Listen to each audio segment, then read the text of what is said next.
Kamu sadar kalau kamu terluka, tapi mungkin ada pertanyaan di pikiranmu.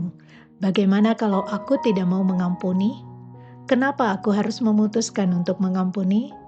Mungkin kamu merasa nggak adil kalau kita yang tersakiti justru diminta untuk melepaskan dendam. Sementara orang yang menyakiti kita tetap hidup tanpa rasa bersalah. Apakah kamu merasa demikian? Mari kita bahas bersama. Menurut psikolog Robert Enright, pengampunan punya 4 tahapan. Yang pertama adalah menyingkap kemarahan, yang kedua memutuskan untuk mengampuni, yang ketiga mengerjakan pengampunan, dan yang keempat adalah menemukan makna pengampunan. Di episode sebelumnya kita sudah membahas hambatan dalam mengampuni, dan tahap pertama dalam proses ini adalah menyingkap kemarahan. Silakan klik link di kolom deskripsi untuk menonton 2 video sebelumnya. Sekarang kita akan masuk ke tahap yang kedua, yaitu memutuskan untuk mengampuni. Dan di tahap kedua ini adalah salah satu hal penting yang perlu kita pahami. Mengampuni bukan soal menunggu sampai kita merasa siap, tapi sebuah keputusan sadar untuk melepaskan beban yang kita bawa. Mengampuni bukan berarti kita membenarkan kesalahan orang lain. Bukan juga berarti kita melupakan begitu saja apa yang sudah terjadi. Mengampuni adalah pilihan yang kita buat untuk melepaskan diri dari belenggu kemarahan dan juga dendam. Tapi kita tahu ini nggak mudah. Ada banyak hal yang membuat keputusan ini terasa berat.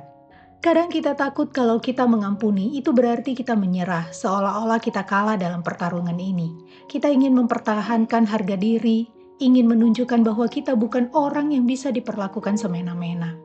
Seringkali kita juga merasa lebih nyaman kalau yang menyakiti kita datang lebih dulu, mengakui kesalahan mereka dan meminta maaf.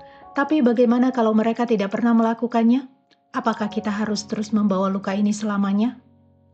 Atau mungkin kita berpikir, kalau aku mengampuni, mereka bisa bebas begitu saja, sementara aku yang tersakiti harus berjuang sendiri. Rasanya seperti kita memberikan sesuatu yang mereka tidak pantas dapatkan. Di titik ini kita punya 2 pilihan.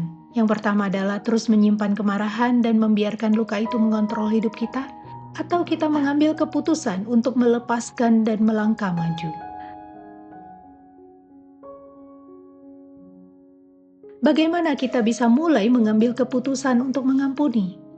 Yang pertama adalah kita perlu melihat manfaat dari pengampunan. Penelitian menunjukkan bahwa mengampuni bisa membantu kita mengurangi stres, meningkatkan kesehatan mental, bahkan memperpanjang usia. Kenapa? Karena menyimpan dendam itu melelahkan. Yang kedua adalah menyadari bahwa pengampunan bukan tentang orang lain, tapi tentang diri kita.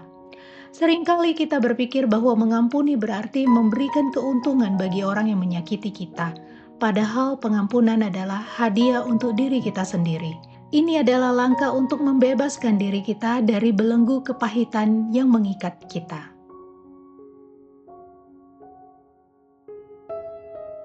Mengampuni bukan berarti kita membiarkan orang lain berbuat sesuka hati pada kita.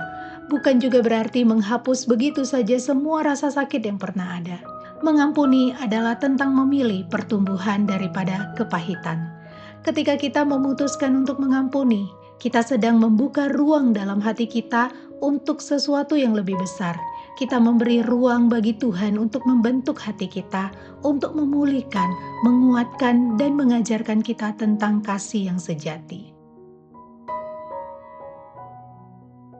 Mengampuni memang tidak mudah, dan ini bukan proses yang instan.